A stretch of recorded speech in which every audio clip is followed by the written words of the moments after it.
ప్రేమ కలిగిన తండ్రి, ఘనమైన ప్రభువా, మీ శ్రేష్టమైన ఉన్నతమైన ఘనమైన నామమునకు వందనములు స్తోత్రములు చెల్లించుకుంటున్నాం ప్రభువా. ఇంతవరకు తండ్రి మీ లేఖనాల ద్వారా మీరు మాట్లాడుతూ వచ్చిన ప్రతి లేఖనాన్ని బట్టి మేము స్తుతిస్తా ఉన్నాం తండ్రి. ఆనాడు ప్రభువా, మరి ఇశ్రాయేల్ మధ్య వచ్చినటువంటి కరువు దేనిని బట్టి మరి వస్తుందో మీరు తెలియపరుస్తూ వచ్చారు. మరి తండ్రి, ఆ యొక్క ప్రజలతో యెహోషువ నిబంధన చేసుకుంటూ వచ్చాడు.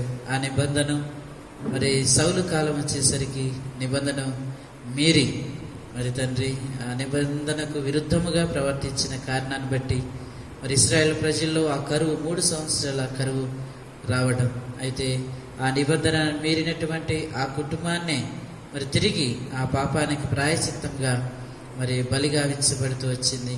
వారి యొక్క పాపానికి ప్రాయశ్చిత్తం జరిగినప్పుడు ఆ కరువు వారిని విడిచిపోయినదిగా మీరు తెలియపరుస్తూ వచ్చారు. అలాగనే మా జీవితంలో కూడా తండ్రి, ఒకనాడు ప్రభు మమ్మల్ని సృష్టించుకున్నారు, మమ్మల్ని మీ యొక్క స్వస్థాలతో నిర్మించుకుంటూ వచ్చారు ప్రభు, మాతో నిబంధన చేసుకుంటూ వచ్చారు.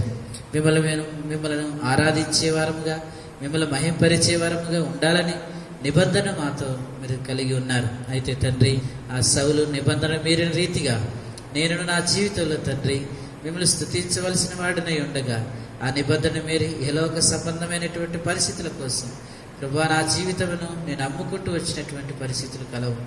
అయితే నిబంధన మీరినాన్ని బట్టి పాపము నా జీవితంలోనికి వస్తూ వచ్చింది. ఆ పాపమై పరిపక్వమై నా మరణానికి మరి కారకుడినవుతూ వచ్చాను. అయితే తండ్రి, మరి నా పాపమునకు ప్రాయశ్చిత్తం మరి నేనే చెల్లించుకోవాలి, ఎవరి పాపమును వారే భరించాలని వాక్యం సెలవిస్తూ ఉంది. ఆనాడు మరి సౌలు కుటుంబం చేసినటువంటి ఆ పాపాన్ని బట్టి సౌలు కుటుంబమే మరి ప్రాయశ్చిత్తంగా మరి ఉరిదీయబడుతూ వచ్చారు. అదే రీతిలో ప్రభువా, నేను చేసినటువంటి పాపములకు, నేను చేసినటువంటి ప్రతిదానిని బట్టి, నేను చేసినటువంటి అతిక్రమలను బట్టి ప్రభువా, మరి నేనే మరి ఎంత చేసినా నాకు ఆ యొక్క పాపం యొక్క మరి స్థితికి నేను బలి కావాల్సినటువంటి వాడను. ఆ పాపానికి వచ్చే జీతం మరణానికి నేను పాత్రుడు అవ్వాల్సినటువంటి వాడినై ఉండగా ప్రభువా, మరి నన్ను మరి ఆ పాపానికి బలి కాకుండా నన్ను రక్షించట కొరకై నన్ను ప్రేమించి మీ కుమారుని లోకంలోనికి పంపిస్తూ వచ్చారు. మీ యొక్క కుమారుడిని నా నిమిత్తమై, నేను నిబంధన మీరిన దాని నిమిత్తమై, నేను చేసిన పాపం నిమిత్తమై, నాకు వచ్చే శిక్ష నిమిత్తమై, ప్రతి మరి పరిస్థితి నిమిత్తమై మీ కుమారుని ఆ కలువరి శిలువలో మీరు బలిగావిస్తూ వచ్చారు. మీ కుమారుని యొక్క రక్తము ద్వారా మా యొక్క పాపములకు ప్రాయశ్చిత్తం, అతిక్రమములు పరిహారం దొరికిన వారమై మరి తండ్రి ఆ శిక్ష నుంచి మరణ శిక్ష నుంచి విడిపించబడి మరణంలో నుండి జీవంలోనికి, చీకట్లో నుండి ఆశ్చర్యకరమైనటువంటి వెలుగులోనికి మీరు మమ్మల్ని నడిపిస్తూ వచ్చారు ప్రభువా. ఒకనాడు ఈ లోకమును విడిచిపెడితే మరి తండ్రి విరిచినటువంటి ఆ వాగ్దాన దేశంలో మరి తండ్రి నాకు స్థలం ఉందని మీరు తెలియపరుస్తూ వచ్చారు. అందుని బట్టి మేము స్తుతిస్తా ఉన్నాం ప్రభువా. మరి ఇంతటి త్యాగం, ఇంతటి ప్రేమ నా ఎడలు ఎవరు చూపించలేరు, కానీ నా నిమిత్తము మరి నేనే బలి కావాల్సిన స్థితిలో నా నిమిత్తమై తండ్రి మీ కుమారుని బలిగా ఇస్తూ వచ్చారు. ఇదంతా కూడా ప్రభువా, ఇప్పుడు నా యోగ్యుడు పనికిరాని వాడను, మరి తండ్రి గాలి మరి నీటి మీద బుడగలాంటి వాడనటువంటి వాడను, నన్ను ప్రేమించే, నన్ను రక్షించాలనే మీరు ఉద్దేశిస్తూ వచ్చారు. ఇంతటి ప్రేమకు నేనేమిచ్చిన రుణస్థునిగా మిగిలిపోతూ ఈ కొద్ది స్తుతి ఆరాధన మీకే సమర్పిస్తున్నాను తండ్రి. ఆమేన్.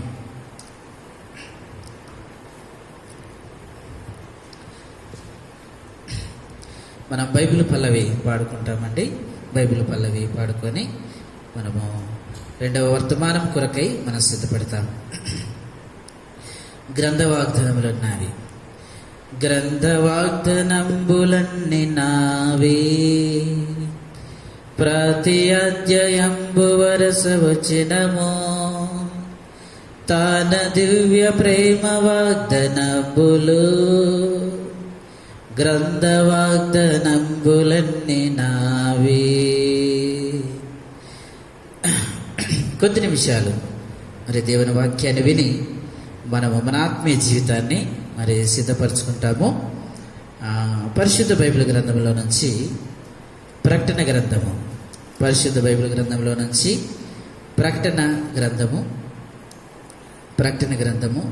22వ అధ్యాయం ప్రకటన గ్రంథము 22వ అధ్యాయము మరి 12వ వచనాన్ని మనం చదువుకుంటాం. 12వ వచనాన్ని చదువుకుంటాం.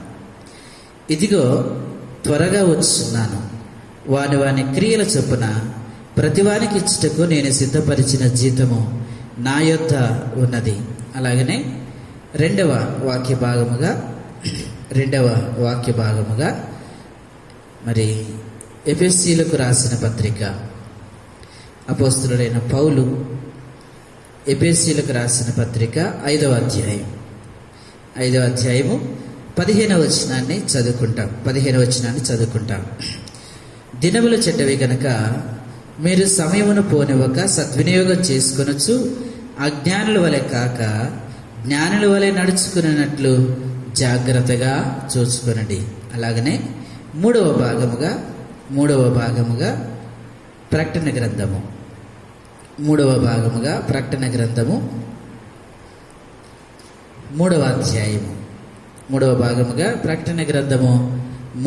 అధ్యాయము 20వ వచనాన్ని చదువుకుంటాం. ఇదిగో నేను తలుపు నొద్ద నిలుచుండి తట్టుచున్నాను, ఎవడైనను నా స్వరము విని తలుపు తీసిన ఎడల నేను అతని యొద్దకు వచ్చి అతనితో నేనును నాతో కూడా అతడును భోజనము చేయుదుము.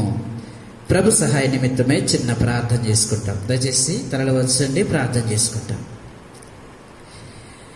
ప్రేమ కలిగిన తండ్రి, ఘనమైన ప్రభువా, మరొకసారి మీ పాస్ సన్నిధికి వచ్చి ప్రార్థన చేస్తుండగా మీ కృపలో జ్ఞాపకం చేసుకునండి. ఇంతవరకు తండ్రి మిమ్మల్ని ఆరాధించుట కొరకై మాకు ఇచ్చిన ఈ సమయాన్ని బట్టి స్తుతిస్తా ఉన్నాం. అలాగనే తండ్రి మరి నా ఆత్మీయ జీవితాలు మరి సరి చేసుకునే దాని కొరకు ఈ లోకములో మేము ఎలా బ్రతకాలి, మరి ఈ లోకంలో ఎలా జీవిస్తే మీ పరమునకు మేము చేరుతామో, మరి మీ వాక్యపు ద్వారా మీ యొక్క వాక్యపు వెలుగులో మా జీవితాన్ని సరి చేసుకునే దాని కొరకు సిద్ధపడుతుండగా మీరే సహాయం చేయండి. చదవబడినటువంటి లేఖన భాగాల కొరకు ప్రార్థన చేస్తా ఉన్నాం ప్రభువా. మరి ఆ లేఖన భాగములను విరిచి మీరు వడ్డిస్తారండి. వాటిని చెప్పుట కొరకే నిలబడుతున్న నేను అలుపుడును అయోగ్యుడను ఎన్నికలేనటువంటి వాడను తండ్రి. మరి విద్య తక్కువగా ఉన్నటువంటి వాడను ప్రభా. మీ పాద సన్నిధికి వస్తున్నాను ప్రభా, మీరే బలపరచండి ప్రభా. మరి నన్ను పూర్తిగా మరుగు చేసి మిమ్మల్ని మీరే ప్రత్యక్షపరచుకుంటారండి. కేవలం నన్ను మీ నోటికి బూరగా మాత్రమే నన్ను వాడుకుంటున్నామని యేసు అతి పరిశుద్ధ నామను బట్టి అడిగి వేడుకొనుచున్నాము తండ్రి, ఆమేన్. దేవుని నామానికి వందనాలండి. మీ అందరికి కూడా ప్రభువైన యేసుక్రీస్తు వారి శ్రేష్టమైన నామంలో మీ అందరికి వందనాలండి. Praise the lord. దేవుని మహాకృపను బట్టి మరి ఇంతవరకు దేవుడు మనల్ని బ్రతికిస్తూ వచ్చాడు. అందుని బట్టి ప్రభుని స్తుతిస్తున్నాం. ఎందుకంటే లోకంలో ఎన్నో పరిస్థితులు ఉన్నాయి. భయంకరమైనటువంటి పరిస్థితులు లోకంలో ఉండగా మనకంటే అధికులు, మనకంటే గొప్పవారు, మనకంటే అన్ని స్థితులలో ఎక్కువగా ఉన్నటువంటి వారు మరి ఈ లోకాన్ని చూడక, ఈరోజు ఈ దినాన్ని చూడక మరి మరణించిన వారి స్థితిలో ఉంటూ వచ్చారు.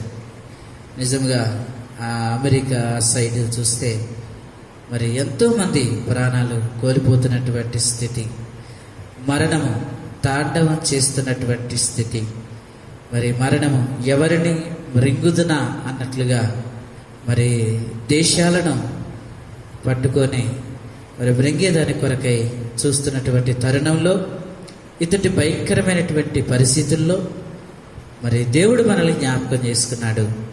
ఈరోజు మనం సజీవులుగా ఉంచబడుతూ వచ్చాం అంటే అది కేవలము అది దేవుని యొక్క కృపే. అంతకు మించి ఏదీ లేదు మన జీవితంలో. దేవుడు ఇప్పటి వరకు మనకు చేస్తున్న మేలు ఏదైనా ఉంది అనంటే ఇప్పుడు మన మాటలకు జీవించి ఉండడమే మన జీవితంలో దేవుడు చేస్తున్నటువంటి మేలు. కనుక అందుని బట్టి మరి ప్రభువును స్తుతిస్తూ మరి కొద్ది నిమిషాలు మనము మరి వాక్య భాగమును చూసుకొని మన ఆత్మీయ జీవితాన్ని సరి చేసుకుంటాం. దయచేసి అందరూ శ్రద్ధగా వినవలసినదిగా మరి ప్రభు పేరిట తెలియపరుస్తున్నాను. వాక్య భాగంలోనికి వెళ్తాం. జాగ్రత్తగా కొద్ది నిమిషాలు దేవుని వాక్యాన్ని విద్దాం. మనం చదువుకున్నటువంటి లేఖన భాగం 3 రెఫరెన్సులు మనం చదువుకున్నాం. ఒకటి ప్రకటన గ్రంథము 22వ అధ్యాయం 12వ వచనం. అక్కడ ఏం చెప్తున్నాడంటే, ఇదిగో నేను త్వరగా వచ్చుచున్నాను, మరి వాని క్రియలకు తగిన ఫలితాన్ని ఆయన ఇవ్వడానికి వస్తున్నాడు. అలాగనే ఎఫెసీయుకి రాసిన పత్రిక 5:15లో చదువుకుంటూ వచ్చాం. దినములు చెడ్డవి గనక సమయమును పోనివ్వక సద్వినియోగం చేసుకొనుచు అజ్ఞానుల వలె కాక జ్ఞానుల వలె నడుచుకోవాలి. అలాగనే 3వ భాగం చూసుకున్నాం.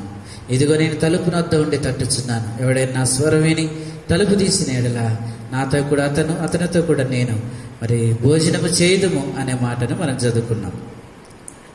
జాగ్రత్తగా విందాం. ప్రకటన గ్రంథంలో చెప్పబడిన రీతిగా ఇదిగో నేను త్వరగా వస్తున్నాను అని అంటున్నాడు. ఆయన త్వరగా వస్తే మనం ఏం చేయాలి అని అంటే, సమయమును పోనివ్వకుండా సద్వినియోగం చేసుకోవాలి. ఏ రీతిగా మనం సమయాన్ని పోనివ్వక సద్వినియోగం చేసుకోవాలి? ఏ విషయంలో మనం సమయాన్ని పోనివ్వకుండా సద్వినియోగం చేసుకోవాలి?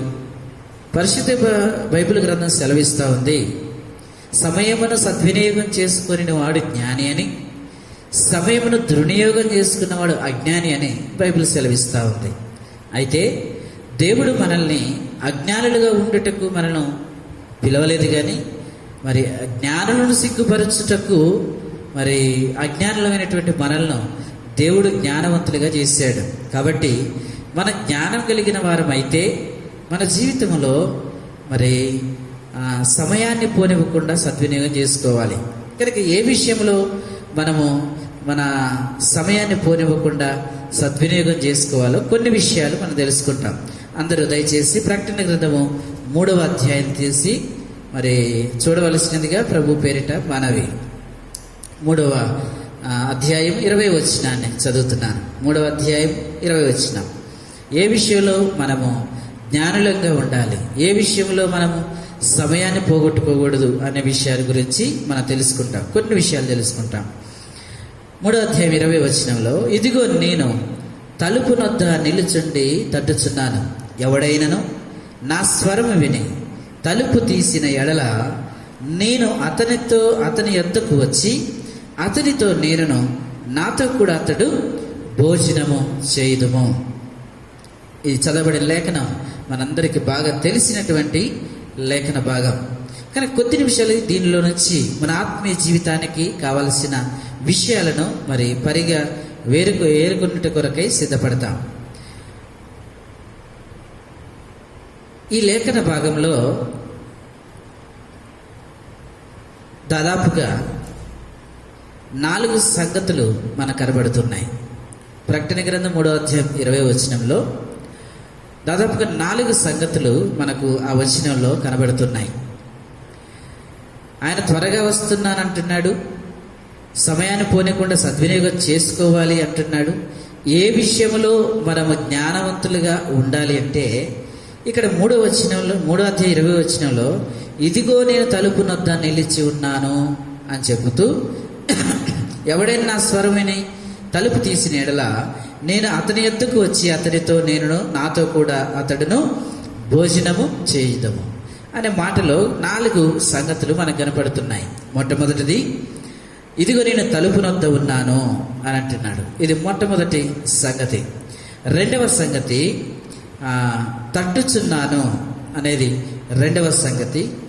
3వ సంగతి, స్వరము విని 3వ సంగతి, స్వరము విని తలుపు తీస్తే, స్వరం విని తలుపు తీస్తే. 4వ సంగతి ఏంటంటే, మరి నాతో కూడా అతడును భోజనము చేయును.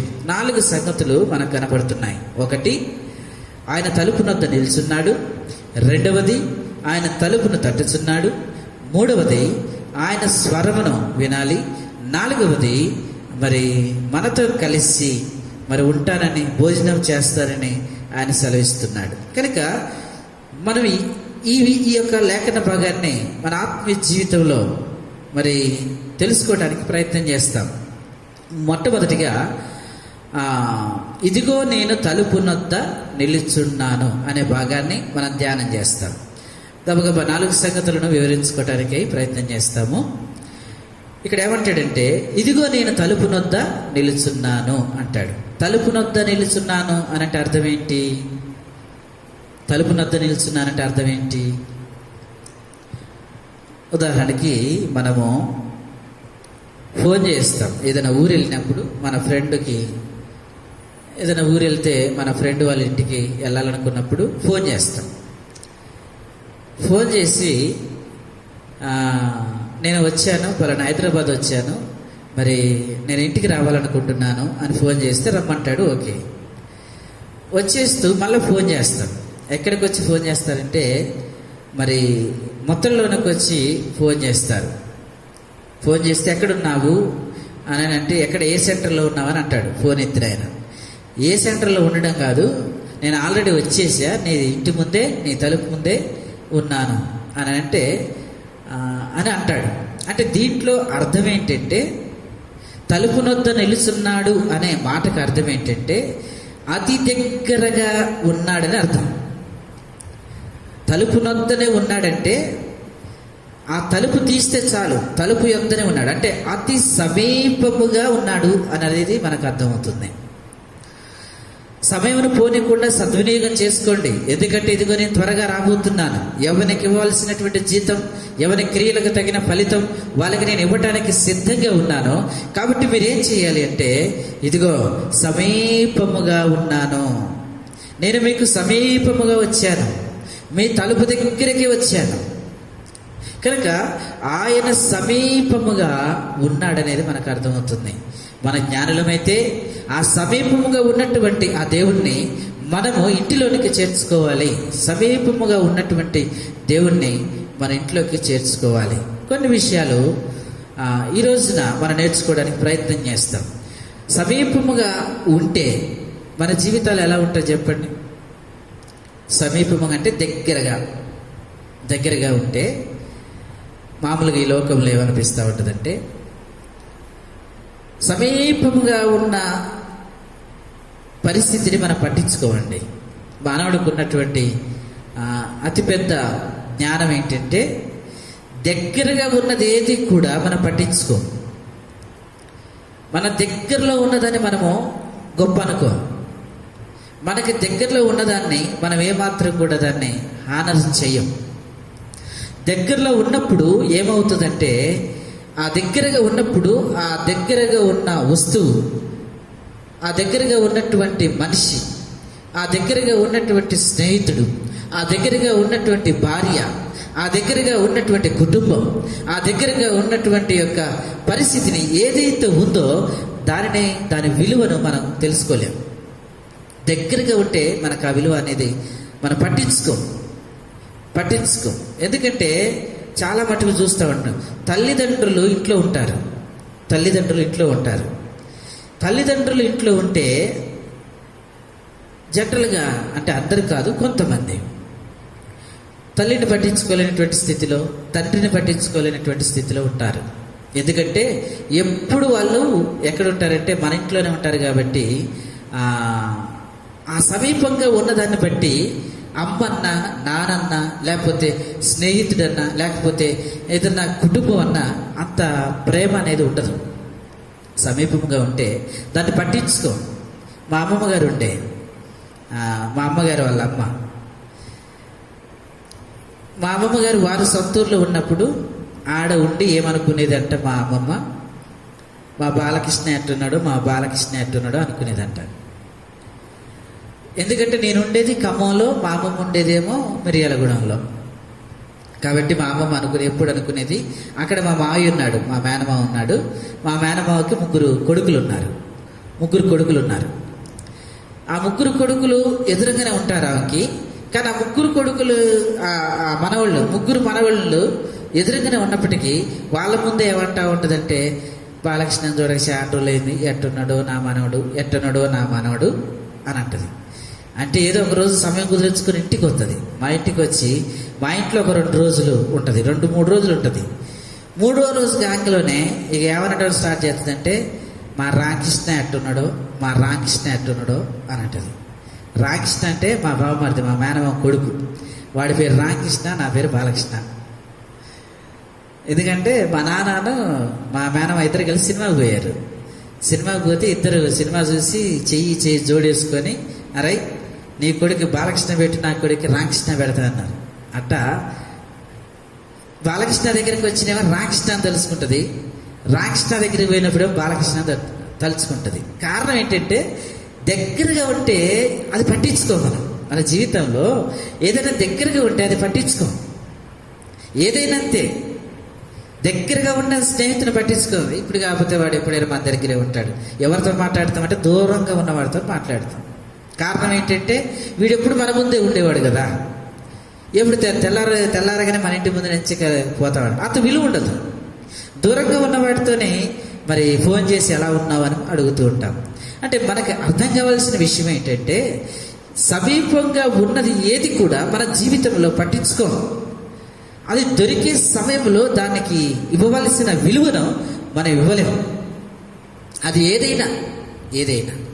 ఇప్పుడు మన ఇంట్లో బోర్ ఉంది, వాటర్ వస్తున్నాయి, పక్కన పాలేరు ఉంది, ఫుల్ వాటర్ ఉన్నాయి. ఇప్పుడు ఇంత వాటర్ సెక్షన్ ఉంది కాబట్టి మనకి వాటర్ అంటే అంత విలువ అనేది కనబడదు.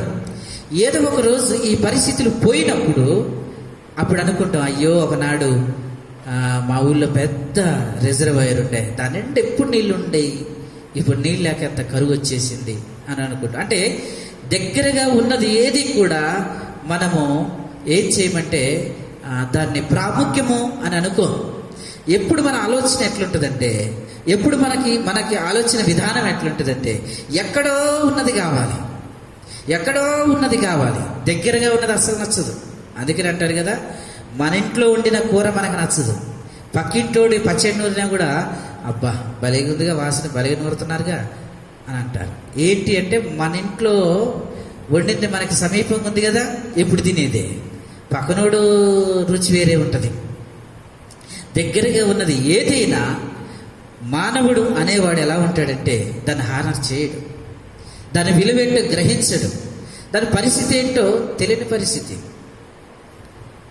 కదండి. ఇప్పుడు కరోనా వైరస్ వచ్చింది. కరోనా వైరస్ని బట్టి పరిస్థితులను ఒకనాడు తేలికగా కొనుక్కున్న పరిస్థితి. బయటికి వెళ్ళి ఎక్కడికంటే అక్కడ తిరిగి వచ్చాం. ఖమ్మం వెళ్ళి వచ్చాం, లేకపోతే ఇంకా హైదరాబాద్ వెళ్ళి ఎక్కడికంటే అక్కడికి వెళ్ళి వచ్చాం. అంటే అప్పుడు ఖమ్మం వెళ్ళడము అంత ఇంపార్టెంట్ అనిపించలే, ఎందుకంటే పరిస్థితులన్నీ దగ్గరగా ఉన్నాయి. ఎప్పుడంటే అప్పుడు లేచి అర్ధరాత్రి ఖమ్మం వెళ్ళిపోవచ్చు. కానీ ఇప్పుడు ఖమ్మం వెళ్ళాలంటే ఇప్పుడు అది కష్టం. ఇప్పుడు ఏమైందంటే ఖమ్మం దూరం అయింది, వెళ్ళే పరిస్థితి లేదు. లాక్డౌన్లో ఉన్నాం, కర్ఫ్యూ ఉంది, ఇప్పుడు ఖమ్మం వెళ్ళే పరిస్థితి లేదు. ఇప్పుడు అనుకుంటాం, అది లేస్తే ఖమ్మంలో ఉండేవాడిని. ఎందుకంటున్నావు ఆ మాట అంటే, అప్పుడు ఎందుకు అనలేదు అంటే అప్పుడు సమీపంగా ఉంది, ఎప్పుడంటే అప్పుడు పోవచ్చు. కానీ ఇప్పుడు సమీపంగా లేదు, దూరమైంది, ఇప్పుడు వెళ్ళటానికి లేదు. ఇప్పుడు వెళ్ళాలంటే చాలా నిబంధనలు ఉన్నాయి. కాబట్టి ఇప్పుడు ఖమ్మం వెళ్ళటం అబ్బో గ్రేటే. ఖమ్మం వెళ్ళి రావటం అంటే గ్రేట్, హైదరాబాద్ వెళ్ళి రావటం అంటే ఇంకా గ్రేట్, లేకపోతే వైజాగ్ వెళ్ళి రావటం అంటే ఇంకా హైలైట్. ఇవన్నీ ఒకప్పుడు ఉన్నాయి కానీ అంత విలువ అనుకోలే. కారణం ఏంటంటే ఇది ఇప్పుడు దూరమైంది. మన జీవితాల్లో కూడా దేవుడు సమీపముగా ఉన్నాడంట, తలుపు నొద్దనే ఉన్నాడు, దగ్గరగా ఉన్నాడు. అయితే ఈ దగ్గరగా ఉన్నటువంటి, ఈ సమీపముగా ఉన్నటువంటి ఈ దేవుణ్ణి మనం ఏం చేస్తున్నామంటే అలక్ష్యం చేస్తున్నాం మన జీవితంలో. ఎందుకంటే ఒకనాడు పరిస్థితి ఎలా ఉంది, దేవుని ఈరోజు చూస్తే కరోనా వైరస్ని బట్టి, ఈ పరిస్థితులను బట్టి దేవుని మందిరంలోనికి వచ్చే అవకాశం లేకుండా పోయింది. చాలామంది మందిరాన్ని కూడా చూడక దాదాపు 2 నెలలు కావస్తా ఉంది. మందిరం వైపు చూసే పరిస్థితి కూడా, యోగ్యత కూడా, ఆయన సన్నిధి ఆవరణలో కాలు మోపే పరిస్థితి కూడా ఈ రోజున లేదు. కానీ ఎవరికి ఫోన్ చేసినా అనే మాట ఏంటంటే ఒకటే అంటున్నారు, అన్న మందిరాన్ని చూడక చాలా రోజులైంది, ఇలాంటి పరిస్థితి వస్తుందని ఎప్పుడూ అనుకోలేదన్నా అని అంటారు. ఎవరికి ఫోన్ చేసినా అదే మాట అంటున్నారు. కానీ మందిరము అవైలబుల్గా ఉన్నప్పుడు, ప్రభు మనకి సమీపంగా ఉన్నప్పుడు ఆ దినాల్లో మనం ఏం చేసాం? సమీపంగా ఉన్నప్పుడు దేవుని మందిరం అంటే విలువ లేదు, సమీపంగా ఉంటే దేవుడు అంటే విలువ లేదు, సమీపంగా ఉంటే దేవుని వాక్యం అంటే మరి విలువ లేదు. కానీ ఇప్పుడు ఏమనిపిస్తూ ఉందంటే, ఈ 4 రోజుల పరిస్థితులకి ఇప్పుడు ఏమనిపిస్తూ ఉందంటే, అయ్యో అన్నాళ్ళు మాకు సమీపంగా మందిరం ఉంది, ఎప్పుడంటే అప్పుడు వెళ్ళి దేవుని సన్నిధిలో కూర్చొని కాసేపు ప్రార్థన చేసుకుని వచ్చే అవకాశం ఉంది, ఎప్పుడంటే అప్పుడు వెళ్ళి బ్రదర్ని కలిసి మాట్లాడి వచ్చే అవకాశం ఉంది, ఎప్పుడంటే అప్పుడు వెళ్ళి కలిసే అవకాశం ఉంది. అయితే సమీపముగా ఉన్నప్పుడు మన జీవితంలో మనం ఏం చేసామంటే దాన్ని పట్టించుకోలేదు, దాన్ని దూరపరుచుకున్నాం. సంఘ ప్రార్థనలు, ఉపవాస ప్రార్థనలు, సంఘ కూడికలు మన జీవితంలో ఎన్ని విడిచిపెట్టాం? ఎందుకు విడిచిపెట్టాము? ఇప్పుడు ఇది తెలుసుకోలేకపోతే మన అజ్ఞానులమే. మన జీవితంలో ఈ పరిస్థితి ఎందుకు వచ్చింది అనేది మనం తెలుసుకోకపోతే మనం అజ్ఞానులమే. నిజంగా ఒకప్పుడు దొరికినటువంటి ఆ సమయం, సమీపంగా ఉన్న పరిస్థితుల్లో నేను మందిరానికి వెళ్ళాలి, దేవుని వాక్యాన్ని వినాలి, నేను దేవుని వాక్యాన్ని నా హృదయంలో చేసుకోవాలి, ఆ తేజ మహిమ నిలిచిన స్థలం నేను చూడాలి, ఆ సన్నిధిలో దేవుణ్ణి, నన్ను రక్షించినటువంటి నా దేవుణ్ణి నేను ఆరాధించాలి, మనసారా దేవుని మహింపరచాలి అనే ఆలోచన నాడుందా? లేదు. ఎందుకంటే సమీపంగా ఉంది. అప్పుడు అవకాశం ఉంది. ఆరాధన చేయండి అని సమయం ఇస్తున్నా ఆరాధించలేనటువంటి స్థితిలో అప్పుడున్నాం. ఎందుకు?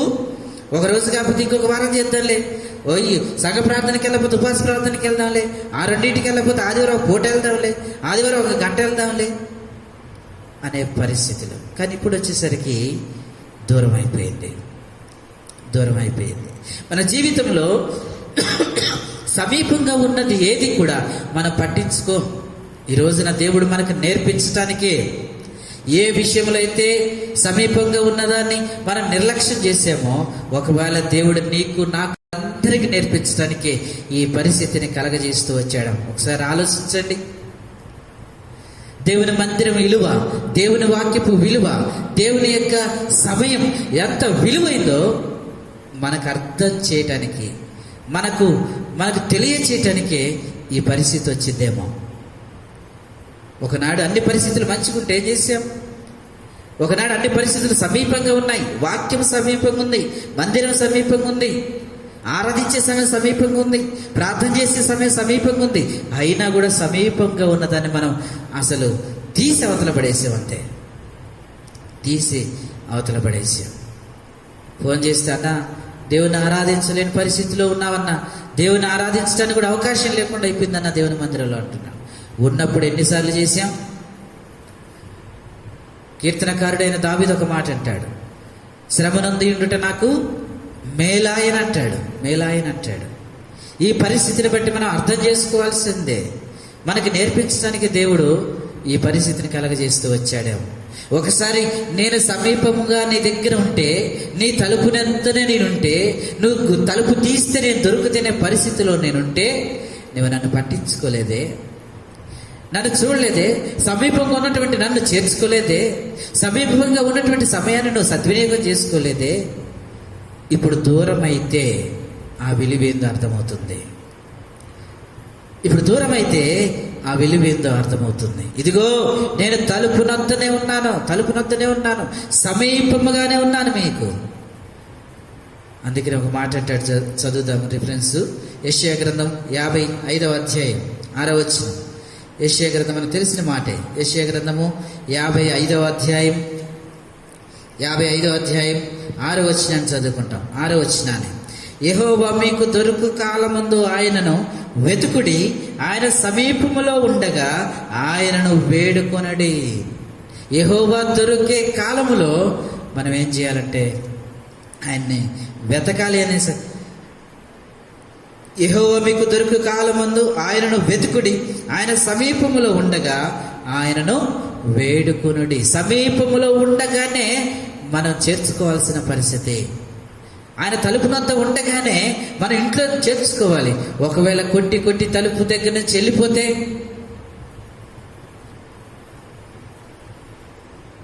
ఏది కూడా దగ్గరగా ఉన్నది మన జీవితాల్లో ఎప్పుడూ మనం లెక్క చేయమండి.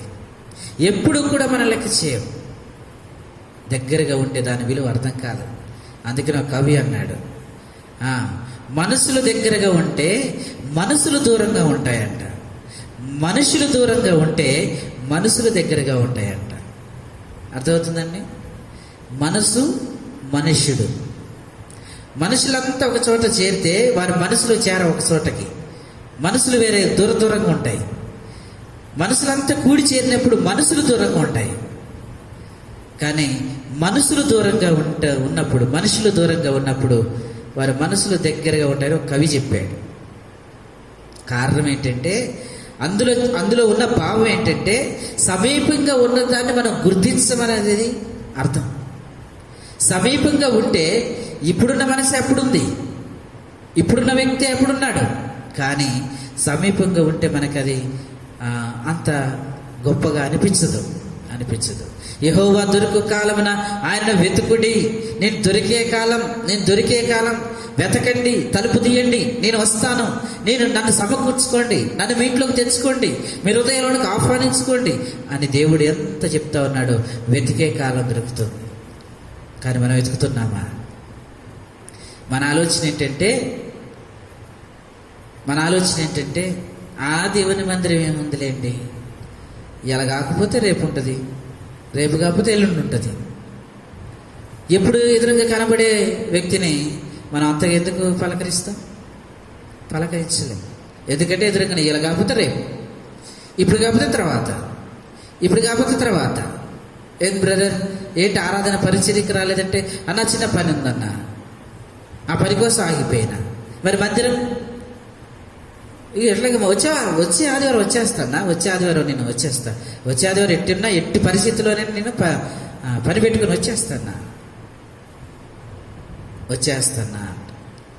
అంటే పని కోసము దేవుని యొక్క మందిరపు విలువను మనం మర్చిపోయాం ఒకనాడు. ఎందుకంటే మనకున్నటువంటి ఆలోచన ఏంటంటే దగ్గరే ఉందిగా, ఎప్పుడు పోదు, దగ్గరే ఉందిగా, ఏం కాదు, ఇవాళ కాకపోతే రేపు. ఇక్కడ యెషయా గ్రంథం 55వ అధ్యాయంలో ఏమంటున్నాడు తెలుసా? యెహోవా దొరుకు కాలమునందు, మరొకసారి చదువుతున్నాను, యెహోవా మీకు దొరుకు కాలమందు ఆయనను వెతుకుడి, ఆయన సమీపములో ఉండగా ఆయనను వేడుకొనుడి. మన ఆశ ఏంటంటే ఎప్పుడైనా దేవుడు ఉంటాడు అని అనుకుంటాం కదా మనం. ఎప్పుడైనా దేవుని మందిరం ఉంటుంది అనుకుంటాం కదా. ఎప్పుడైనా దేవుడు యావలోపుల్లో ఉంటాడు. ఆయన ఎప్పుడు 24/7. చూడండి, ఇర్మీయా గ్రంథం 23వ అధ్యాయం, 23వ అధ్యాయం 23వ వచనం, 23వ అధ్యాయం 23వ వచనం చదువుకుంటాం. నేను సమీపము నుండు దేవుడను మాత్రమేనా? ఆ భాగాన్ని మీరు అందరూ తీసి చదవాలి దయచేసి. నేను సమీపము నుండు దేవుడిని మాత్రమేనా? నేను సమీపంగానే ఉంటాననుకుంటున్నారా? నేను సమీపంలోనే ఉంటాను, ఎప్పుడైనా దొరుకుతాను, మీకు ఇష్టం వచ్చినప్పుడు వెతికితే నేను దొరుకుతానని అనుకుంటున్నారా? నేను ఎప్పుడు సమీపంగానే ఉండే దేవుడిని మాత్రమే అనుకుంటున్నారా? అయితే నేను దూరం అవుతాను, కానీ దేవుడు నాకు దూరం కాడు, ఆయన ఎప్పుడు నా వెంబటే ఉంటాడని అనుకుంటున్నాం కదా. అందుకని చెప్తున్నాడు, కింద ఏమంటున్నాడంటే, నేను సమీపముగా నుండు దేవుడు మాత్రమేనా, దూరముగా నుండు దేవుడిని కానా? చూసారు, అంటే నేను దూరంగా ఉండను అనుకుంటున్నారా మీరు? అంటే ఎప్పుడు పడితే అప్పుడు వెతికితే దొరుకుతాననుకుంటున్నారా? నేను సమీపంగా ఉన్న దేవుడిని అనుకుంటున్నారా? నేను దూరం కాననుకుంటున్నారా? యూదులతో చెప్తున్నటువంటి మాట. ఎందుకంటే యూదులు దేవుడు సమీపంగా ఉన్నప్పుడు దేవుని మందిరాన్ని పట్టించుకోలేదు, దేవుడు సమీపంగా ఉన్నప్పుడు దేవుడిని పట్టించుకోలేదు, ధర్మశాస్త్రం సమీపంగా ఉన్నప్పుడు ధర్మశాస్త్రాన్ని పట్టించుకోలేదు. అర్థమైపోయింది దేవునికి. ఆయన సమీపంగా ఉంటూ వచ్చాడు. ప్రవక్తలను పంపిస్తూ వచ్చాడు. అందరిని పంపించి ధర్మశాస్త్రాన్ని తెలియజేపించి ఆరాధన కొరకు ఒక స్థలాన్ని కట్టించి అన్ని చేసి సమీపంగా ఉన్నాను, నన్ను వెతకండి అంటే యూదులు ఇశ్రాయేలీలు ఆయనను తృణీకరించి విసర్జించారు అని రాయబడుతూ వచ్చింది ఇర్మీయా గ్రంథంలో. ఆయనను విసర్జించారంట. ఎందుకు? దొరుకుతున్నాడు కదా, మా అయితే మాట్లాడుతున్నాడు కదా, బయటికి వెళ్తే కనబడుతున్నాడు కదా అంటున్నాడు. నువ్వు అనుకుంటున్నావేమో నేను సమీపముగా నుండి దేవుడు మాత్రమే నువ్వు అనుకుంటున్నావు. నీకు తెలియని విషయం ఏంటంటే నేను దూరముగా ఉంటే నీ జీవితం ఎలా ఉంటుందో ఒకసారి నీకు నేర్పిస్తా అంటున్నాడు. ఎవరితోని? యూదులతో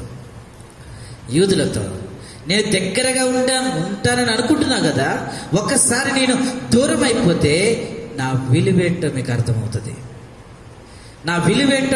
మీకు అర్థమవుతుంది. నా మందిరపు విలువేంటో మీకు అర్థమవుతుంది. నా యొక్క ధర్మశాస్త్రం విలువేంటో మీకు అర్థమవుతుంది. నేను ఎలా పోషించానో మీకు అర్థమవుతుంది. నేను సమీపంగా ఉండి దేవుడు మాత్రం అనుకుంటున్నారా? నేను దూరంగా ఉండననుకుంటున్నారా? సమీపముగా ఉన్నప్పుడు దేవుణ్ణి మనం చేర్చుకోకపోతే మన జీవితంలో దేవుడు దూరమయ్యే రోజుంది. ఆ రోజున మనం వెతికినా కూడా దొరకడు. ఈ రోజున ఒకనాడు మందిరపు పరిస్థితుల్లో మనం దూరం చేసుకున్నాం. ఈ రోజు కావాలంటే లేదు, రేపొద్దున ఏ పరిస్థితులు ఉంటాయో తెలియదు. ఉన్నప్పుడు అలక్ష్యం చేశాం, ఉన్నప్పుడు సమయాన్ని వృధా చేసుకున్నాం, ఉన్నప్పుడు అజ్ఞానంలో ప్రవర్తించాం. సమీపముగా ఉండే దేవుడిని అనుకుంటున్నాను. ఇశ్రాయేల్ యూదుల జీవితంలో దేవుడు 70 సంవత్సరాల వాళ్ళని ఎడబాసాడంతే. 70 సంవత్సరాల్లో ఆయన ఎప్పుడైతే దూరంగా వెళ్ళిపోయాడో ఓచకోత, యూదులని బబులోనుకు తీసుకొని పోయేటప్పుడు ఓచకోత జరిగిందండి. అనేక మందిని చంపి 70 సంవత్సరాలు క్వారంటైన్లో వచ్చేశారు. బబులోను దేశం దాటి రావడానికి లేదు. ఎందుకు దేవుడు బబులోన్ అనేటువంటి క్వారంటైన్లోనికి ఇశ్రాయేల్ ప్రజలు ఎందుకు పంపించాడు? వాళ్ళలోకి కరోనా వచ్చింది. ఏమొచ్చిందండి? కరోనా వచ్చింది. చేతులు కడుక్కోమంటే కడుక్కోలే, జాగ్రత్తగా పరిశుద్ధతగా ఉండండి అనంటే ఒప్పుకోలే. కరోనాకు అవకాశం ఇచ్చారు. క్వారంటైన్లోకి పోయినట్టుగా ఇశ్రాయేలు యూదుల ప్రజలు కూడా సమీపముగా ఉన్నప్పుడు దేవుణ్ణి అర్థం చేసుకోలేదు, ఆయన ధర్మశాస్త్రాన్ని అర్థం చేసుకోలేదు, ఆయన ప్రేమను అర్థం చేసుకోలేదు, ఆయన కరుణను అర్థం చేసుకోలేదు, ఆయన యొక్క మహోన్నతను అర్థం చేసుకోలేదు, ఆయన ప్రభావాన్ని అర్థం చేసుకోలేదు, ఆయన నడిపింపును అర్థం చేసుకోలేదు, ఆయన బ్రతికించిన విధానాన్ని అర్థం చేసుకోలేదు. ఎందుకంటే సమీపంగా దేవా అనగానే చెప్పు నాయన, చెప్పు నాయన, ఏ బాధ వచ్చింది చెప్పు అంటున్నాడు కదా. దేవా అనగానే నీ పక్కనే ఉన్నాను చెప్పు, నీకే కష్టం వచ్చింది అని అంటుంటే ఆ దేవునికి విలువ లేకుండా చేస్తూ వచ్చారు. సమీపముగా ఉన్నప్పుడు ఆయన్ని విసర్జించారు. ఇప్పుడు ఆయన కొంతకాలం ఎడబాస్తూ వచ్చాడు. దేవుని మందిరానికి, ధర్మశాస్త్రానికి, దేవుని ఆజ్ఞలకు అన్నిటికీ దూరంగా ఉంచేశాడు. అప్పుడు ఏడుస్తూ ఉన్నారు. అయ్యో, నెహెమ్యా ప్రార్థన చేస్తా ఉన్నాడు, అయ్యా మేము దేవాలయంలో చేరి మేము స్తుతించడానికి ఆ ప్రాకారాలు పడిపోయాయంట. మా జీవితాల్లో మాకంటూ ఏదో ఒక గమ్యస్థానం లేదా? ఏడుస్తూ ఉన్నాడు. అప్పుడు మందిరం కావాలని దానియేలు ప్రార్థన చేస్తా ఉన్నాడు. అయ్యా ఒకసారి జ్ఞాపకం చేసుకో తండ్రి, మమ్మల్ని ఎడబాసి 70 సంవత్సరాలు అయిపోయింది అయ్యా, ఇకనైనా మమ్మల్ని జ్ఞాపకం చేసుకో, మాకు బుద్ధి వచ్చింది, మా వారు చేసిన పాపాలని క్షమించు, ఇంకెన్నడూ మేము చేయమయ్యా, ప్రజల్ని జ్ఞాపకం చేసుకో, మమ్మల్ని విడుదల చేయి, మరలా పాలు తేనెలు ప్రవహించే దేశంలోనికి మనం ప్రవేశపెట్టు, నీ మందిరంలో మిమ్మల్ని చేరి మీరు స్తుతించి ఆరాధించే భాగ్యాన్ని మాకు కలగజేయమని ఏడుస్తూ ప్రార్థన చేశారు. 70 సంవత్సరాలు దేవుడు దూరం అయితే ఆయన మందిరం విలువేదో అర్థమైంది. 70 సంవత్సరాలు దేవుడు దూరం అయితే ఆయన ధర్మశాస్త్రం ఎలాంటిది అర్థమైంది.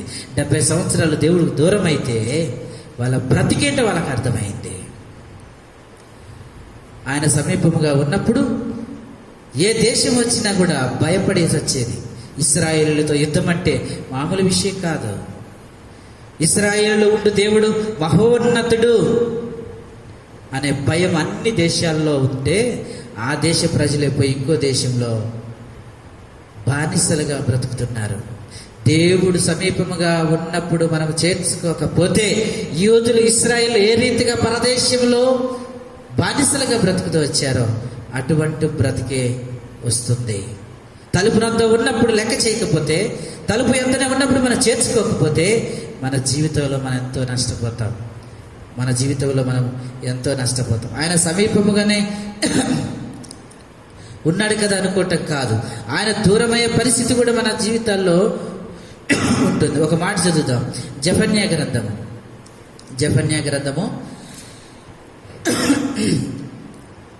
ఆయన సమీపముగా లేకపోతే కలిగే నష్టమేంటో చూద్దాం.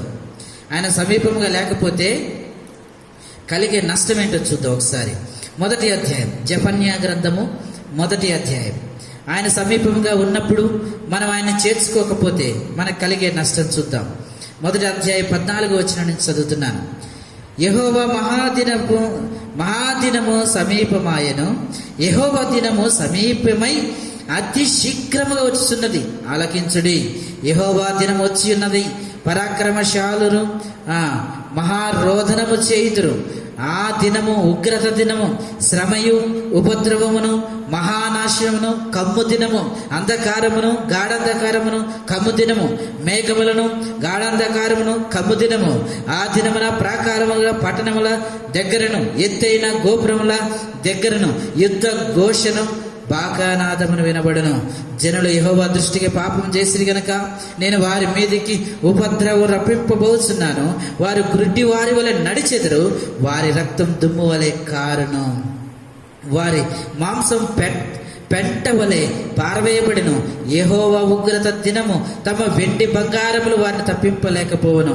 రోషాగ్ని చేత భూమంతయు దహించబడును. హఠాత్తుగా ఆయన నివాసులందరినీ సర్వనాశనము చేయబోచున్నాడు. ఆయన దూరమైతే, ఆయన తలుపునందు ఉన్నప్పుడు మనము ఆయన్ని పట్టించుకోకపోతే, ఆయన దూరం అయితే ఏంటో తెలుసా?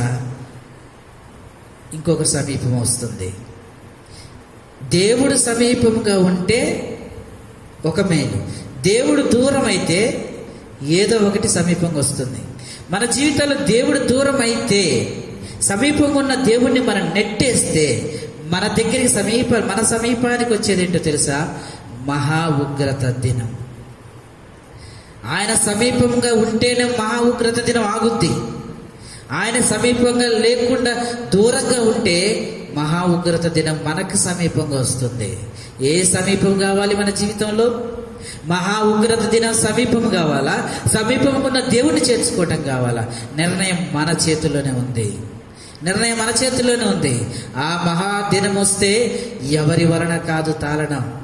బైబిల్లో రాయబడిన ప్రతి సంగతి జరుగుతూ ఉంది. చరిత్రాత్మకమైనటువంటి ఆధారాలతో ఉన్నటువంటి పరిశుద్ధ గ్రంథం. ఈ గ్రంథంలో రాయబడిన సున్నైన బొల్లైన ఏది కూడా తప్పిపోయేది లేదు. ఆకాశ భూమి గతించిపోతాయి కానీ దేవుని వాక్యం గతించిపోదు.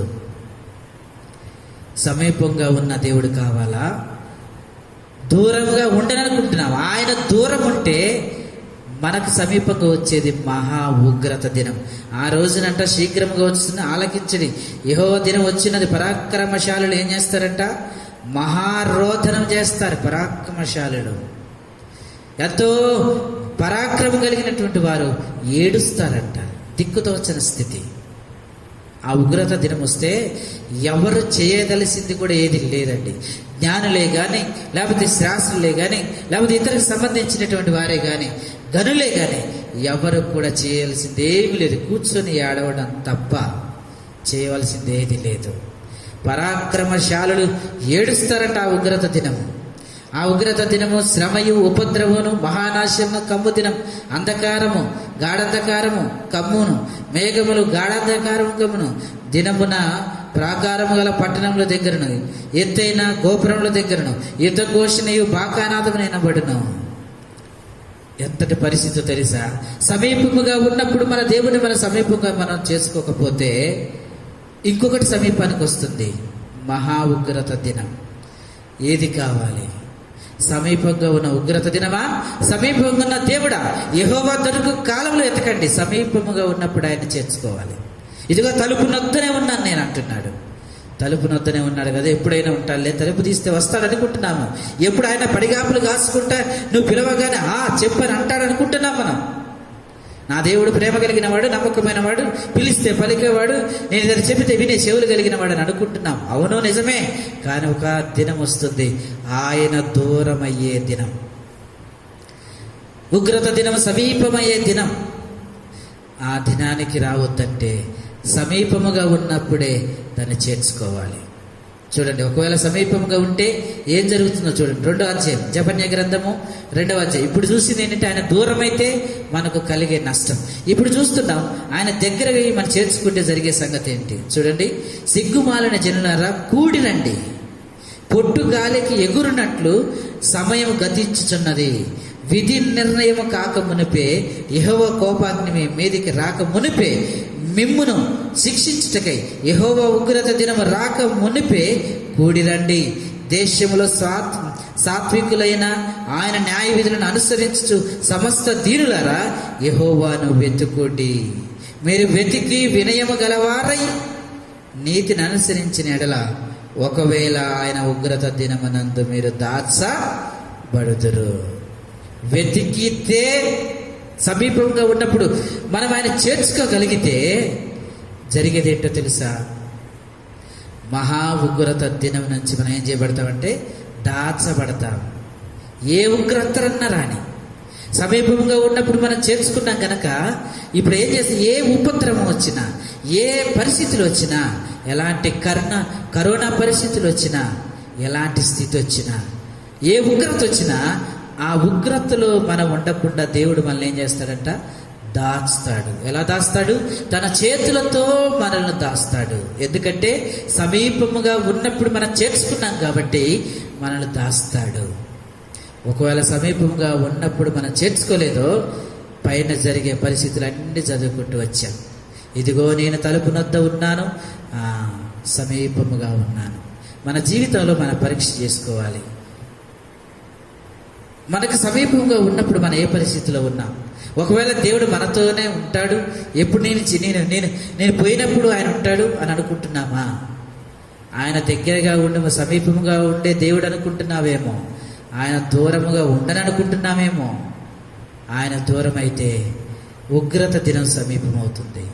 కనుక అవకాశం ఉన్నప్పుడే ఆయన దొరికేటప్పుడే మనం చేర్చుకోవాలి. ఆయన దొరికేటప్పుడే మనం చేర్చుకోవాలి. ఒకవేళ ఇంతవరకు మనం పరీక్ష చేసుకోవాలి. ఇంతవరకు దేవుడిచ్చిన సమయంలో ఆయన దొరికే కాలంలో ఎన్ని పనుల కోసం ప్రయాసపడ్డవే కానీ తలుపు నొద్ద ఉన్నటువంటి ఆయన్ని చేర్చుకోవడానికి ఇష్టపడ్డామా? దేనికి ప్రాముఖ్యత ఇచ్చాం? దూరంగా ఉన్న వాటిని. అన్ని ఇచ్చే దేవుడు ఇంటి ముందుంటే ఆయన పక్కకు పెట్టేసి వేరే దానికోసం, లోకం కోసం, అన్నిటి కోసం ప్రయాసపడ్డామే. ఈరోజు ఏది మన వెంట వస్తుంది? బంగ్లాలు లేవా? ఉన్నాయి. బిల్డింగులు లేవా? ఉన్నాయి. కార్లు లేవా? ఉన్నాయి. డబ్బు లేదా? ఉంది. బంగారం లేదా? ఉంది. ఆస్తులు లేవా? ఉన్నాయి. పొలాలు లేవా? ఉన్నాయి. అన్నీ ఉన్నాయి. కానీ కరోనాకి ఏం చేస్తుంది? కరోనాకి ఇవేమి చేయలేని స్థితులు, దేశాలే అల్లాడిపోతున్నటువంటి స్థితులు, పరాక్రమం కలిగిన వారు రోదన చేసే దినం, దిక్కుతోచని స్థితిలో కళ్ళ ముందే చనిపోతున్నటువంటి ప్రజలు చూస్తూ ఏమి చేయలేని సహాయక స్థితి. ఏమైపోయింది? సంపాదించుకున్న ధనం కాపాడగలుగుతుందా? కన్నీరు విడిచి, చెమట విడిచి, రక్తాన్ని చెమటగా మార్చి సంపాదించుకున్న ధనం ఈ రోజున నిన్నేం చేయగలుగుతుంది? ఏమి చేయలేదు. మనము దేవుని సమీపముగా ఉన్న దేవుడిని మనం చేర్చుకోగలిగితే మన జీవితంలో మనకి ఆయన దాస్తాడు. ఎటువంటి ఉగ్రత పరిస్థితి వచ్చినా ఆయన దాస్తాడు. ఒకసారి పరీక్ష చేసుకుందాం. అయ్యా, నాకు సమీపముగా ఉన్నప్పుడు నేను నీకు సమయం ఇవ్వలేకపోతూ వచ్చాను. నాకు సమీపముగా ఉన్నప్పుడు నేను పట్టించుకున్నటువంటి స్థితి, నాకు సమీపముగా ఉన్నప్పుడు నేను మందిరం అన్నా, వాక్యం అన్నా, పరిచర్య అన్నా, విశ్వాస జీవితం అన్నా, ఆత్మీయ జీవితం అన్నా అన్నిటికీ నేను విలువ లేనివాడిగా ఇచ్చాను. అందుకే నా జీవితంలో అది దూరమైంది. అయ్యా, నన్ను క్షమించు. మరలా తిరిగి రండి అంటున్నాడు 2వ అధ్యాయం జెఫన్యా గ్రంథంలో 2వ అధ్యాయం. సిగ్గుమాలిన వారులారా తిరిగి రండి. ఇప్పటికీ కూడా మనము అజ్ఞానులుగా ప్రవర్తిస్తే, ఇప్పటికీ కూడా మనము అదే విధానములో ఉంటే, ఇప్పటికైనా మన బ్రతుకును మార్చుకోకపోతే, ఇప్పటికైనా మునుపు స్థితికి ఈ స్థితికి మన ఆత్మీయ జీవితంలో మరి మార్పు రాకపోతే, ఇక ఎప్పటికీ దేవుడు మనకు దొరకడు. ఇశ్రాయేలు జీవితంలో 70 సంవత్సరాలు వారిని బయటికి వెళ్ళగొట్టాడు. తర్వాత తీసుకొచ్చాడు, అవకాశం ఇచ్చాడు. ఆ క్వారంటైన్లో నుంచి తీసుకొచ్చి మళ్ళా దేశాన్ని ఇచ్చాడు, మందిరాన్ని ఇచ్చాడు, వాక్యాన్ని ఇచ్చాడు, అన్నీ ఇచ్చాడు. అయితే ఇశ్రాయేలు ప్రజలు మరలా పడిపోయారు. ఎజ్రా నెహెమా కాలంలో వచ్చారు, మందిరం కట్టుకున్నారు, అయినా మరలా పడిపోయారు.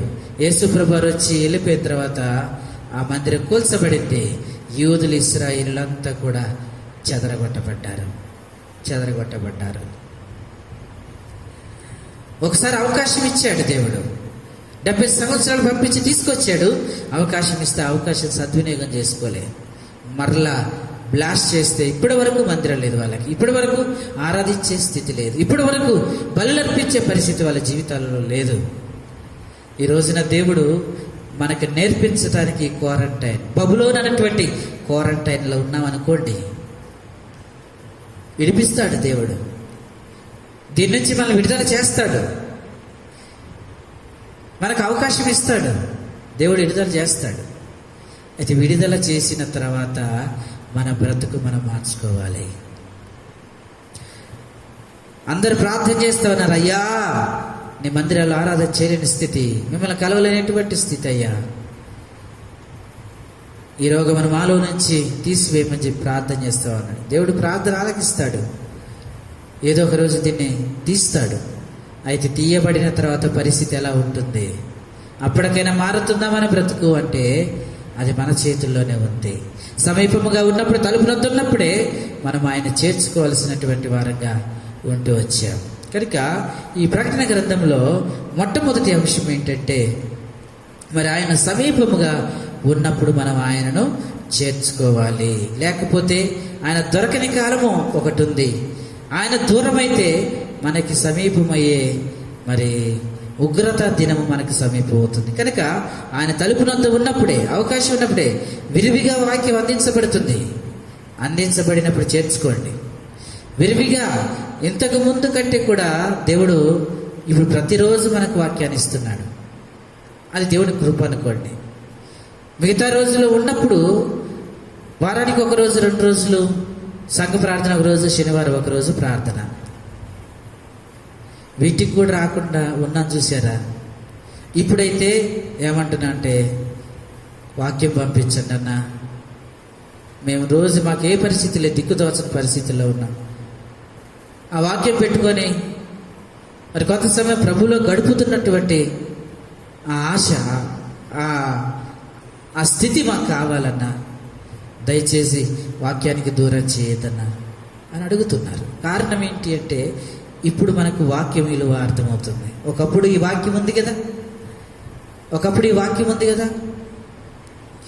ఒకప్పుడు ఈ వాక్యం ఉంది, ఆయన నిర్లక్ష్యం చేశాం. ఈరోజు కాకపోతే రేపు, ఈరోజు కాకపోతే తర్వాత అనుకున్నాం, కానీ ఆ సమీపంగా ఉన్నప్పుడే మన జీవితాన్ని మనం సరి చేసుకోలేదు.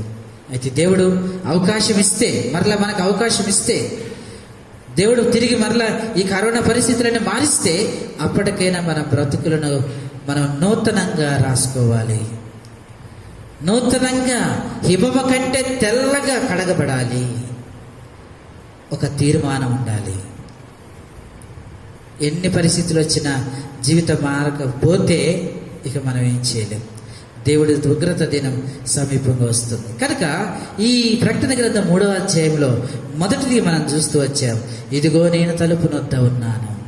ఆయన దొరికినప్పుడు మనం చేర్చుకోవాలి, లేకపోతే మనకి చాలా ఇబ్బందులు కలుగుతాయి. అలాగనే రెండవదిగా ఉన్నాయి, 2, 3, 4 ఉన్నాయి. అయితే సమయం లేదు కనుక దేవుడి చిత్తమైతే దీన్ని మరలా వచ్చే వారానికి చెప్తాను. దీంట్లో 4 భాగాలు. ఒకటి, ఆయన తలుపు నొద్దున్నాడు. రెండవది మరి తట్టుచున్నాడు. మూడవది స్వరము విని తలుపు తీయాలి. 4వది ఆయన మనతో కూడా ఉంటాడు. అందులో మొదటి అంశాన్ని మనం చూసాం. ఆయన తలుపు నొద్ద ఉన్నాడు, అనగా సమీపముగా ఉన్నాడు. చేర్చుకుంటే ఏ ఉగ్రత వచ్చినా దాచబడతాం, చేర్చుకోకపోతే ఆయన దూరంగా వెళ్ళిపోతాడు. ఉగ్రత దినం మన మీదకి వస్తుంది. కనుక అజ్ఞానుల వల్ల కాక జ్ఞానుల వల్ల నడుచుకొని సమయాన్ని సద్వినియోగం చేసుకుందాం. సమయ ప్రకారంగా దేవుడు మనకి ఇచ్చిన సమయం గొప్పతనం. ఎందుకంటే మానవుని జీవితం నీటి మీద బుడగ లాంటిది. ఎప్పుడు పగిలిపోతుందో తెలియదు, ఎప్పుడు ఈ దీంట్లో నుంచి వెడలిపోతుందో తెలియదు. ఈ పరిస్థితుల్లో మనం సిద్ధపడి ఉండాల్సిందే. ఇంకా చేర్చుకోవాలి, ఆత్మీయతను చేర్చుకోవాలి, ప్రార్థనా జీవితాన్ని పెంపొందించుకోవాలి, బైబిల్ వాక్యం చదివే జీవితాన్ని, దేవునితో సమీపముగా ఉండే పరిస్థితి కొరకు మనము సిద్ధపడాలి. దేవుడు చిత్తమైతే ఈ పరిస్థితులను మార్చబడితే మరలా దేవుడు మనకు ఒక అవకాశం ఇస్తే మన జీవితాన్ని మనము పూర్తిగా మార్చుకొని దేవునికి సన్నిధికి, వాక్యానికి, పరిచర్యకు, దేవునికి అనుసంధానంగా ఈ దెబ్బతో మనకు ఒకటి అర్థం కావాలి. ఏంటో తెలుసా? మన డబ్బు, ధనము, బంగారం, బంధువులు ఏది కూడా మనను రక్షించలేవనేది అర్థం చేసుకోవాలి. ఈ రోజున కరోనా వచ్చిందంటే ఈడ్చి ఒక తన్ను తంతున్నారు. మా దగ్గర ఎదుకుని అవతలబో అంటున్నారు. ఎవరు తన్నేది? ఇంట్లో వాళ్ళే, బయటలు కాదు, ఇంట్లో వాళ్ళే తంతున్నారు. కారణం ఏంటంటే కరోనా వస్తే బంధువులు ఏమి చేయలేరు, కరోనా వస్తే ఏమి చేయలేదు, మందు లేదంటున్నారు. ఇవన్నీ పరిస్థితులు చూస్తూ ఉంటే క్వారంటైన్లు పెట్టి ఇన్ని పరిస్థితులు వస్తున్నాయి కదా. మన జీవితంలో నేర్చుకోవాలి, మన జీవితంలో మనము ఇప్పటికైనా అర్థం చేసుకోవాలి. ఈ దెబ్బతో కరోనా మనకి నేర్పించిన పరిస్థితి ఏంటంటే ఏది ఈ లోకంలో లేదు, దేవుడు ఒక్కడే అని తెలియపరుస్తూ ఉంది. దేవుడి పైన ఆధారపడితే కానీ ఏది జరగదనేది ఇప్పుడు రుజువు అవుతుంది. అమెరికా దేశం లాంటి, బ్రిటన్ లాంటి పెద్ద పెద్ద దేశాలు, జ్ఞానం కలిగినటువంటి దేశాలు, ఎంతో విద్యను కలిగిన దేశాలు, సంపన్నమైనటువంటి దేశాలు ఏమీ చేయలేని స్థితిలో కరోనా ఎంతమందిని చంపుతుందో చూసుకుంటే కూర్చుంటున్నారు తప్ప ఏమీ చేయలేదు. జ్ఞానమేమయ్యాను, జ్ఞానమేమైపోయింది అంటే ఏమి చేయలేదు. దేవుడు తప్ప. అది సంపాదించుకున్న వాడికి ఇప్పుడు ధైర్యం ఉంటుంది. ఒక క్రైస్తవుడికి ఇలాంటి పరిస్థితి వస్తే ఏమనుకుంటాడు తెలుసా? కరోనా వచ్చిందా, చస్తానా, ఓకే రైట్. అప్పుడు చూసేదే దేనికోసం అంటే చావటం కోసం, అంతే కదా. క్రైస్తవుడు అసలు రహస్యం చెబితే భయం అయింది కదా. క్రైస్తవుడు చూసేదే మరణం కోసం అన్న సంగతి మనం గ్రహించాలి. ఎందుకో తెలుసా? మన దేశం వేరు, మన పరిస్థితి వేరు, మనం ఉండేది వేరు. ఇక్కడ ఉన్నంతకాలం ఈ శ్రమలు, కష్టాలు, బాధలు, అడుగడుగున భయం. ఏ కరోనా వస్తుందో, ఏ హార్ట్ అటాక్ వస్తుందో, ఏది వస్తుందో, ఏమైపోతామో, రేపు పొద్దున్న తెల్లారితే ఏమైద్దో, ఇందులోనే ఉంటేనే, ఈ మట్టి శరీరంలో ఉంటేనే ఈ టెన్షన్స్ అన్నీ. కానీ ఇది విడిచిపెట్టిపోతే, ప్రభువుని అంగీకరించి ఆయన సమీపంగా ఉన్నప్పుడు దొరకపుచ్చుకున్న వారు హాయిగా ఉంటారు పరలోక రాజ్యం. అందుకని అంటాడు, దీన్ని బాగా తెలుసుకున్నది ఎవరంటే అపోస్తులైనటువంటి పౌలు గారు తెలుసుకున్నారు. నేను బ్రతుకు నాకు లాభం అన్నాడు. అయితే ఈ పరిస్థితుల్లో మన జీవితాల్లో దేవుని కలిగి ఉండడం మంచిది. సమీపంగా ఉన్నప్పుడు దేవుని చేర్చుకోవడం మంచిది. ఆ విధంగా మనము అనుకూల సమయంలోనే మనము దేవుని ప్రకారంగా నడుచుకొని ఆత్మీయ జీవితాన్ని పెంపొందించుకోవడానికి మనం సిద్ధపడతాం. దేవుడి మాటలు దీవించిన గాక.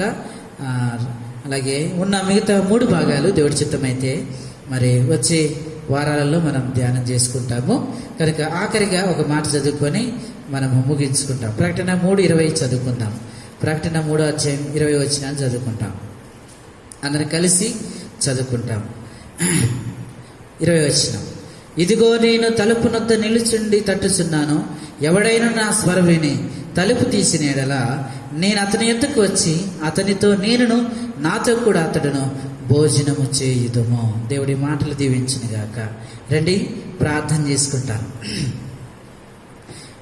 ప్రేమ కలిగిన తండ్రి, ఘనమైన ప్రభువా, మీ శ్రేష్టమైన ఉన్నతమైన ఘనమైన నామానికి వందనాలు. ఇంతవరకు తండ్రి నేను లేఖనాల ద్వారా మీరు మాట్లాడుతూ వచ్చారు, అందుని బట్టి మేము స్తుతిస్తా ఉన్నాం. ఇదిగో తలుపు నొద్ద ఉన్నానని, అంటే సమీపముగా ఉన్నానని మీరు తెలియపరుస్తూ వచ్చారు. అయితే సమీపముగా ఉన్న మిమ్మలను ప్రభా మేము మరి లెక్క చేయనటువంటి స్థితిలో సమీపంగా ఉన్నాంలే, ఎప్పుడు పిలిస్తే అప్పుడు పలుకుతావులే అన్నటువంటి విధానములో ఉంటూ వస్తున్నాం. అయితే మీరు దొరకని కాలం అంటూ ఒకటి ఉంది. ఆ కాలంలో మీరు సమీపముగా మాకు ఉండరు, కానీ మాకు సమీపముగా ఉగ్రత దినం ఉంటుంది. కనుక తండ్రి అటువంటి స్థితిలో ఉండకుండా ప్రభా మీరు దూరముగా ఉండగానే మేము తండ్రి చేర్చుకొని ప్రభా ఆత్మీయ జీవితంలో బలపడి ప్రభా మరి ఏ ఉగ్రత దినమందైనా మేము దాచబడేటటువంటి వారంగా ఉండాలని, అటువంటి వారు జ్ఞానం కలిగిన వారని, సమయాన్ని పోనివ్వకుండా మరి దొరికేటప్పుడు మరి అందుకోవాలని, వారు జ్ఞానులని అని వాక్యం సెలవిస్తుంది. ఆ రీతిగా మా సమయాన్ని మా జీవితంలో ఇంతవరకు తండ్రి మరి అంతవరకు మీకు మరి మిమ్మల్ని చేర్చుకోవడానికి ఉపయోగించాము. మరి ఇక ముందు ప్రభు మా జీవితాల్లో మరి తండ్రి ఉన్న సమయాన్ని ప్రభు మిమ్మల్ని సంపాదించుకోవటం కొరకై సిద్ధపరుస్తున్నాడు. ఎత్తబడిన వాక్యమును నీరు కట్టి ఫలింపజేస్తున్నామని, అలాగనే తండ్రి ఏలేము సంఘ పరిచర్ల కొరకు ప్రార్థన చేస్తా ఉన్నాం. మీ నామానికి మహిమకరంగా మీరు జరిగించుకుంటారండి. అదే విధానంలో ప్రభువా మరి జరుగుతున్నటువంటి పరిచర్యలు సెల్ ద్వారా వెళ్తుండగా సిగ్నల్స్ అవన్నీ కూడా చక్కగా ఉండేటట్లుగా సహాయం చేయండి. ఏలే మందిర పరిచర్ల కొరకు ప్రార్థన చేస్తా ఉన్నాం. ప్రభా మీ చిత్తమైతే ప్రభు ఈ పరిస్థితి నుంచి మమ్మల్ని విడుదల చేసి తిరిగి నీ సన్నిధిలో మేము కట్టబడినట్లుగా, మీ సన్నిధిలో మిమ్మల్ని స్తుతించి ఆరాధించినట్లుగా సహాయం చేయండి తండ్రి, కృప చూపించండి.